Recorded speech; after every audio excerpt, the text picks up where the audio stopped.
pagiging leader. Mas mag-strengthen yung faith ko, lalo na sa panahon ngayon maraming distraction sa mga kabataan na katulad ko. Sa first timer, ang preparation ko syempre is mentally, kasi diba, i-ready natin yung sarili natin mentally and spiritually kay Lord.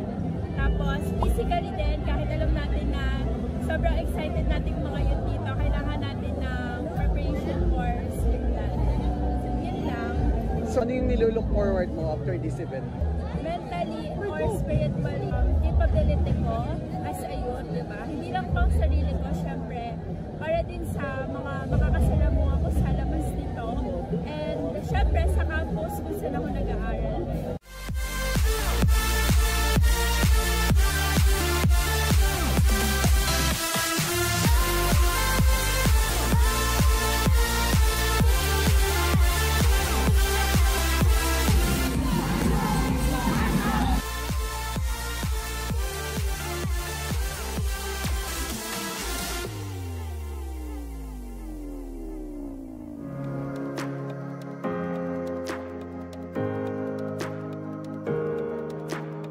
You must be willing to become faithful in little things, and God will entrust the major things.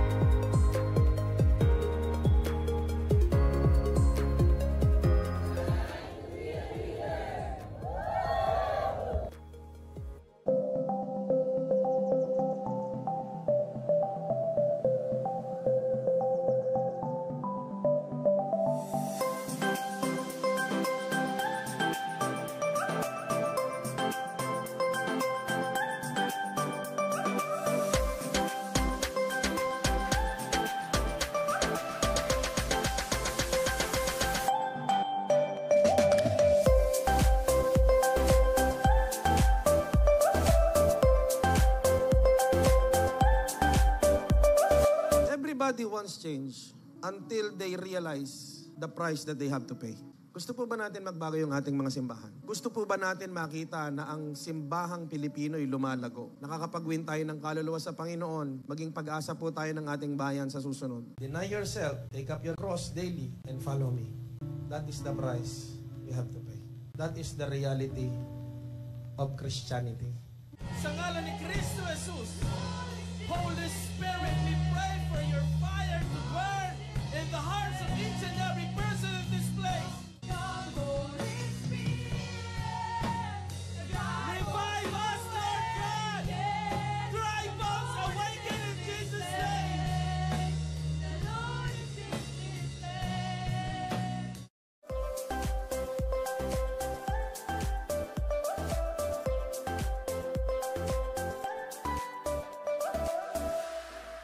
Sapagkat ikaw ang pag-asa ng bawat tao, Panginoon. Maraming salamat po, Ama. Ito ang aming sama-samang panalangin sa pangalan ni Kristo Jesus. Amen. At amen. Palakpakan nga po natin ang Panginoon.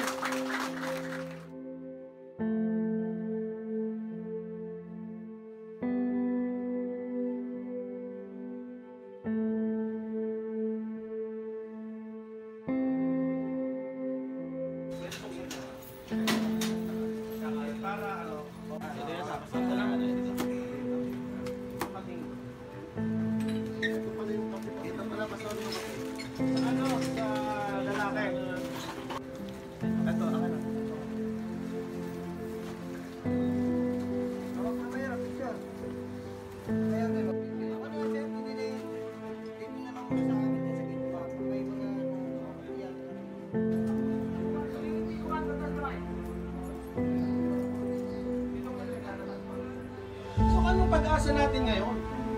Sa napakagulo at napakamakasalanan mundong ito. Kung ang karumihan at ang kasalanan, sabi ni Isaiah, Panginoon, bakit ako? Marumi yung bibig ko, makasalanan tao ako.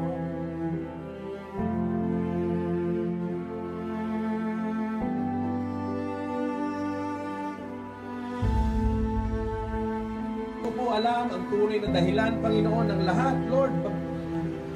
Ngunit, Panginoon, Ikaw ang higit na nakakakilala sa bawat isa. Dalangin ko, Panginoon, ang pag-asa na nagmumula sa aming Panginoong Hesus, ang hayaan mong tunay na matagpuan ng bawat tao. So, binabago kayo rito sa loob para paglabas nyo, maayos na kayo.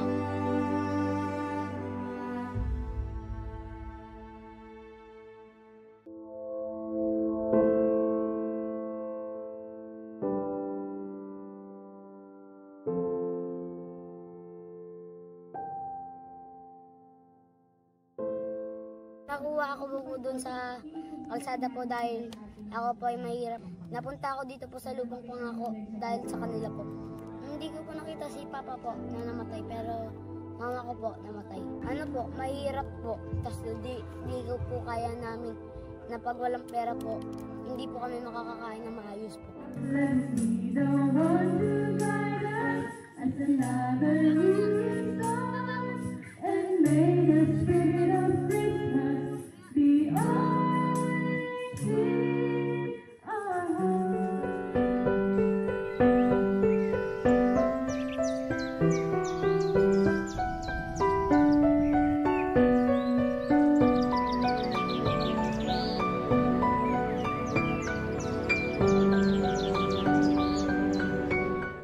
One life is very powerful. Depende lang kung paano mo ipagagamit.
Actually, we're praying for a church building. Church lot and church building. Ipapanalangin natin sila na magkaroon ng sarili ng building. Pagkakalob sa kanila ng Panginoon next year. Mabuhay po nila walang hanggan. Nasa niyo po sila sa kababayaan sa pangalan ng Jesus namin. We pray, O Lord my God, na yung mga panalangin po, Panginoon, ng mga bata nito. Lord, nakarating po, Panginoon, Ama, sa iyong banal na trono.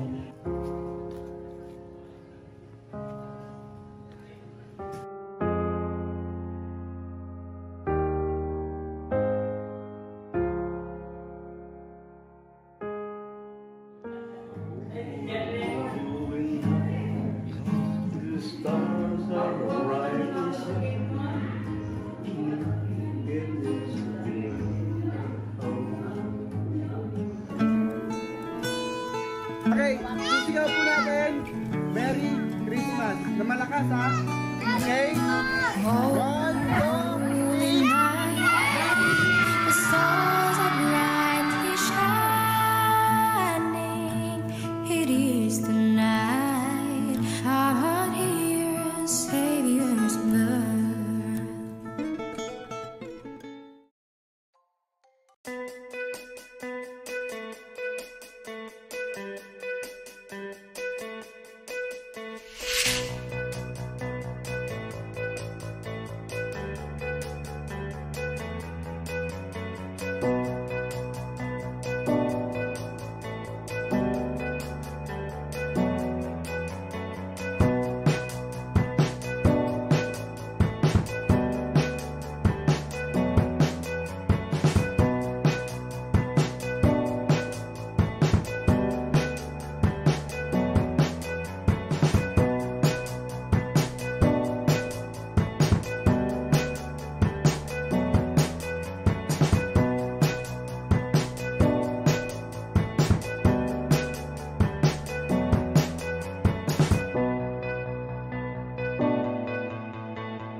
Sadyang kay buti ng ating Panginoon, magtatapat sa habang panahon.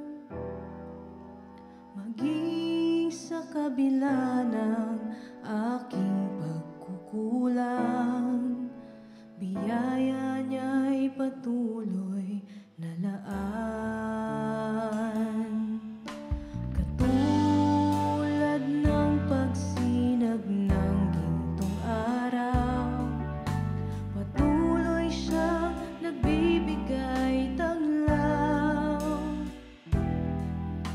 Kaya sa puso ko't damdamin, katapatan niya'y aking purihin. Dakila ka, O Diyos, tapat ka ngang tunay, magmula pa sa ugat ng aming lahi. Mundo'y magunaw man, maaasahan kang lagi, maging hanggang wakas nitong buhay.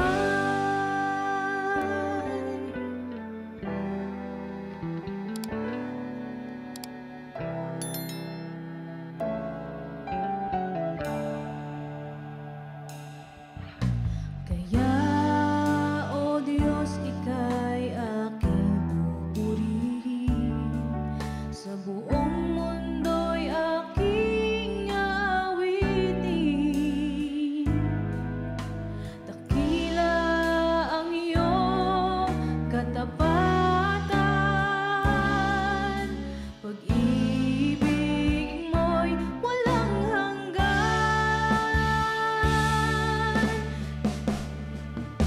Dakila ka, O Diyos, tapat ka ngang tunay, magmula pa sa ugat ng aming lahi. Mundo'y magunaw man, maaasahan kang lagi, maging hanggang wakas nitong buhay.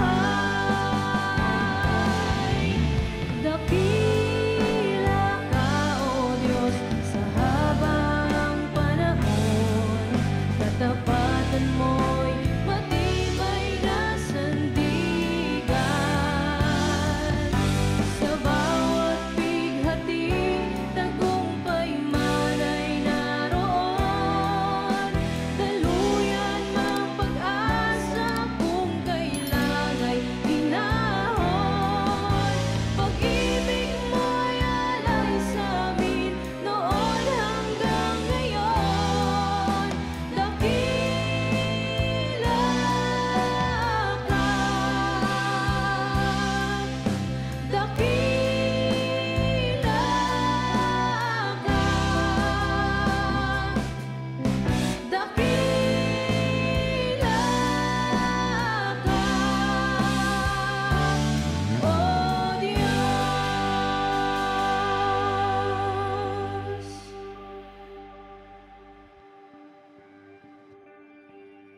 Isang mapagpalang gabi po sa ating lahat. Kung kayo po ay saan man sulok man po ng mundo nanonood, magandang gabi po, magandang umaga or magandang hapon po. And paki-comment down naman po dyan kung saan po kayong lugar nanonood ngayong gabi. And before we start po, para po pag-usapan ang buhay ng isa po sa mga pinagpalang babae sa Biblia, manalangin po muna tayo.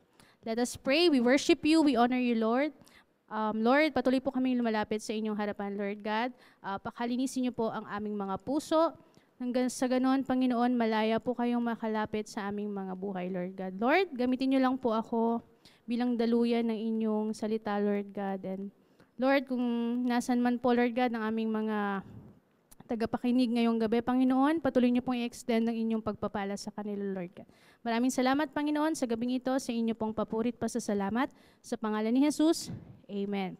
Yan, magandang gabi po ulit sa inyong lahat at binabati ko po pala ang ating mga kababaihan na Happy Women's Month. And tonight po, ang pag-uusapan po natin is ang buhay po ni Mother Mary. Siya po yung mother ni Jesus. And share ko lang po, no, bago po ako makatayo dito sa inyong harapan ngayon, minessage po ako ng isa sa mga program coordinator na mag-preach nga daw po ako ngayon about sa women in the Bible. And hindi ko po alam kung mag-yes ako or no kasi kinakabahan ako dahil feeling ko po parang 1 year na nakalipas bago po ako ulit makapag-preach sa inyong harapan. And by God's grace po, nandito po ako sa inyong harapan. And salamat po sa Lord sa opportunity na makapag-share po ulit ngayong gabi. And sabi ko nga po kanina, ang atin pong pag-uusapan ngayong gabi ay si Mother Mary or mas kilala po natin siyang Virgin Mary. Ang mother po ni Jesus Christ. So bago po ako pumunta sa aking points, mag-background check po muna tayo about kay Mary. Si Mary po ay kamag-anak ni Elizabeth. Kung hindi niyo po kilala si Elizabeth, siya po yung nanay ni John the Baptist. And si John the Baptist po, siya po yung nag-baptize kay Jesus. And si Mary din po ay wife ni Joseph. Actually po, sinearch ko po ito kung talagang naging mag-asawa po sila. And upon sa research ko po, yes po, binanggit po sa Bible na wife po ni Joseph si Mary. And alam ko po na marami pong nakakaalam sa atin kung sino po, kung ano po yung mismong pagkakakilala natin kay Mary. Siya po ay tinawag na Virgin Mary kasi po, nung pinili po siya ng Panginoon na magdalang tao kay Jesus through the Holy Spirit, si Mary po ay hindi pa po kasal noon kay Joseph. Nung napili po siya na mag-give birth po kay Jesus, kaya siya po ay tinawag na Virgin Mary. And last po, nasabi ko naman po kanina na si Mary po ay yung mother ng ating Hesukristo. And ngayon pong gabi, meron lang po akong 1 point kung ano po ba ang naging attitude ni Mary sa ating Panginoon nung pong siya yung napili ng Lord na magdalang tao kay Jesus Christ. And kung makikita nyo po, if-flash po nila dyan, ang title po ng ating message for tonight is Ang Babaeng Blank. Bakit po may blank? Kasi po, ipapahula ko po sa inyo kung ano po yung title ng ating message ngayong gabi. And kung sino po yung makahula ng ating title, magbibigay po ako ng GCash para reward po sa pagkakahula niyo po ng ating message. And mababasa po natin ito sa Luke chapter 1, verse 28-38. Sabi po doon, basahin po natin, paglapit ng anghel ay sinabi sa kanya, binabati kita, ikaw na kinalugdugan, ang Panginoon ay kasama mo. Kapuri-puri ka sa mga kababaihan. Nang makita ni Maria ang anghel, siya ay naguluhan sa kanyang salita at pinag-isipan niya kung ano kayang uri ng bati ito. Sinabi ng anghel sa kanya, huwag kang matakot, Maria, sapagkat nakasumpong ka ng biyaya sa Diyos. Narito, ikaw ay magdadalang tao at manganganak ng isang lalaki, at ipapangalan mo siya sa kanya ay Jesus. Siya ay magiging dakila at tatawagin siyang anak ng kataas-taasan, ibibigay sa kanya ang Panginoong Diyos, ang trono ni David na kanyang ninuno. Siya ay maghahari sa tahanan ni Jacob magpakailanman, at ang kanyang paghahari ay hindi magwawakas. Sinabi ni Maria sa anghel, paano ito mangyayari yamang ako ay hindi nakakakilala sa isang lalaki? Sumagot ang anghel at sinabi sa kanya, darating sa iyo ang banal na Espiritu at ang kapangyarihan ng kataas-taasan ang lililim sa iyo. Dahil dito, ang banal na ito na iyong ipapanganak ay tatawaging anak ng Diyos. Narito, ang pinsan mong si Elizabeth ay nagdadalang tao rin sa isang anak na lalaki sa kanyang katandaan. Ito ngayon ang ika-6 na buwan ng kanyang pagdadalang tao. Siya na tinatawag na baog. Ito ay sapagkat sa Diyos ay walang anumang bagay na hindi mangyayari. Sinabi ni Maria, sabi po dito sa last verse, narito ang aliping babae ng Panginoon. Mangyayari sa akin ang ayon sa iyong salita. At iniwan siya ng anghel. So ito po yung point ko. Gusto ko pong bigyan ng diin ngayong gabi. Si Maria ay nagtiwala at sumunod sa salita ng Panginoon. Mababasa po natin sa verse 38. Sabi po doon, narito ang aliping babae ng Panginoon. Mangyari sa akin ang ayon sa iyong salita. Sabi po, no, mangyari sa akin ang ayon sa iyong salita. Grabe po yung puso na meron si Mary, no? O Maria. Buong puso niya, pinagkatiwala ang buhay niya sa Panginoon. Wala na po siyang pagdadalawang isip, no? Sabi niya agad nung sinabi sa kanya yun ng anghel, oo na agad ang sinagot niya. And si Mary po ay nagtiwala na may kasamang pananampalataya na siya po ay pinili ng Panginoon na magdalang tao kay Jesus. Ang pagtanggap at pagsunod po ni Mary sa tawag ng Panginoon ay isa pong example kung paano po tayo mag-respond sa salita ng Diyos. Kapag tayo po ba ay sinabihan ng ganon, yes po ba kaagad ang isasagot natin? Siguro yung iba po mag-iisip muna, no? Kasi ang hirap naman nun, sasabihin agad sa'yo ng anghel, ikaw ang pinili ng Diyos upang magdalang tao sa anak niya. Diba? Siguro kung tayo po yung sinabihan nun, mag-iisip po muna tayo na, teka, wala naman akong asawa, bakit ako magbubuntis? O kaya, yung iba iisipin, teka, baka machismis po ako, no? Bakit po ako magbubuntis? Pag-uusap-usapan ako dyan ng mga kapitbahay. And syempre po, yung iba matatakot. Yun nga, kasi baka pag-usapan ng mga tao. And si Mary po, hindi po niya nakita yung mga ganong negative feedback. Tinanggap niya po kaagad ang calling ng Lord. Though nag-ask po siya, no? Sinabi po dun sa verse 34, sabi po doon ni Maria, paano ito mangyayari yamang ako'y hindi nakakakilala ng isang lalaki? Nagtanong po siya ng paano, kasi gusto niya pong malaman kung paano mangyayari yun, hindi naman po siya nakakakilala pa ng lalaki. And that time po, hindi pa po siya kasal kay Joseph noon. Parang itinakda pa lang po sila ikasal bago pa po ma-meet ni Maria yung anghel. Pero sinagot po siya ng anghel. Sabi po nung anghel sa kanya, sapagkat sa Diyos ay walang anumang bagay na hindi mangyayari. Sometimes po, we experience na mag-ask sa Lord kung paano ba mangyayari ang mga bagay-bagay na walang katiyakan. But remember po, sabi po, kapag ang Diyos ang nagtakda, walang hindi pwedeng mangyari. Kaya sana po, tayong mga tinawag at pinili ng Panginoon, huwag po tayong tumakbo papalayo sa tawag ng Panginoon. Magkaroon po tayo ng puso na katulad ni Maria na handang sumunod sa utos ng Diyos. Sige nga po sa mga nanonood po dyan, i-comment po natin dyan sa comment section na hindi ako tatakbo sa tawag ng Panginoon. And sa akin pong pagtatapos, very short lang po talaga ito. May mga few questions lang po ako na kayo na po ang mismo sumagot sa sarili niyo po. Kapag po ba may ipapagawa sa atin ng Lord, tayo po ba ay nag-aalala o nagtitiwala tayo na sasamahan tayo ni Lord? Sige po, isipin niyo po yan, no? Kapag ba may gustong ipagawa ang Panginoon, nauuna po ba yung pag-aalala natin or nagtitiwala po tayo na sasamahan po tayo ng Panginoon?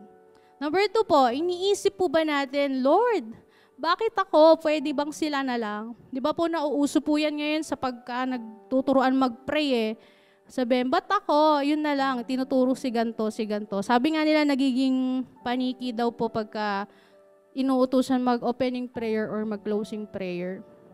And number 3 po, iniisip po ba natin na isang malaking opportunity ang mapili at maging kasangkapan ng Panginoon?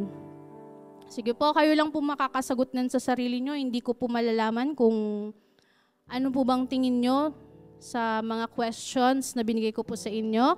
And kaya mga kapatid, lagi po nating isipin na mapalad po tayo, na pwede po tayong gamitin ng Lord. Hindi ko po maalala, pero sinabi po sa isang scriptures na mapalad po tayo dahil pinili po tayo ng Panginoon. Kaya gayahin po natin ang buhay ni Maria na walang pag-alinlangan na sumunod at magtiwala sa gustong ipagawa sa kanya ng Panginoon. Yun. I hope na may natutunan po kayo. Patuloy lang po tayong sumunod, magtiwala sa gustong ipagawa sa atin ng Panginoon. And dahil nga po wala pa po tayong, hindi ko po nabanggit kung ano po yung title ng ating message for tonight. Ipa-flash na lang po nila dyan sa ating live kung ano po yung title. But sasabihin ko na rin po ngayong pag-end ko, ang title po ng ating topic ngayong gabi ay Ang Babaeng Pinagpala. Sige po, maraming salamat po sa pakikinig. Tayo po ay magsara sa panalangin. We worship you, we honor you, Lord. Maraming salamat, Panginoon, sa mensahe na ibinigay nyo sa amin ngayong gabi, Lord God. Patuloy, Panginoon, tulungan nyo kami na magkaroon ng puso na katulad na kay Maria, Panginoon, na handang sumunod sa Panginoon sa lahat ng gusto nyo pong ipagawa sa amin, Panginoon. Lord, ingatan niyo po kami, Lord God, sa araw-araw, Lord God. Patuloy niyo po kaming pagpalain sa aming mga trabaho, sa negosyo, Lord God, and sa aming mga buhay, Lord God. Maraming salamat, Panginoon, sa inyong papurit pasasalamat sa pangalan ni Jesus. Amen.